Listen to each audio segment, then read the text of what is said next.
សានេះយើងគិតខំប្រឹងរៀនបន្តទៀតដើម្បីជាពន្លឺសម្រាប់ជីវិតរបស់យើងហើយនេះជាការប្រហោះគោមសន្ទ្រួចនៅមុខវត្តនៅមុខសាលាឆាន់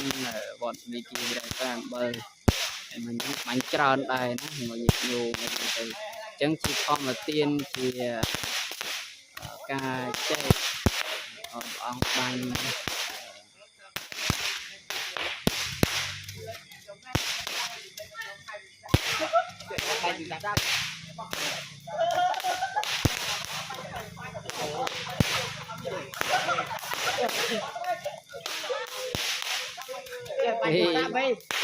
បាញ់ទៅលើគាត់នឹងមុនបងឯងបាញ់ឯងប្រហោះតឲ្យមកបាញ់មកឯងឡើងទៀតចប់តែបើខោតលោកឯងដែរតែចំណាយចោលហ្នឹងគាត់នឹងបាញ់តាមក្របទុករត់មុនចូលភាសា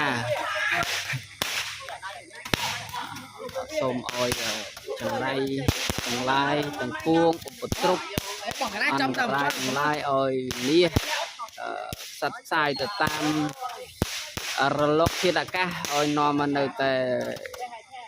ក្តីសុខដែលចម្រើនគួរបានជោគជ័យគ្រប់ភារកិច្ចណាឲ្យបានសម្រេចជាពិសេសរៀនឆាប់ចេះហើយម្យ៉ាងទៀតពលអូនជាយោពុទ្ធបរិស័ទទាំងអស់បជាឧបទ្រពអន្តរាយផ្សេងៗកុំឲ្យកើតមានណាឲ្យទៅតាមគូមទាំងអស់ហ្នឹងទៅឲ្យនាំមកទៅលៀបជ័យជំនះគ្រប់ភារកិច្ចសត្រូវអីគឺមិនអាចមកបៀតបៀនបានណានាំតែសុខតែចម្រើនគ្រប់គ្នាទាំងអស់សូម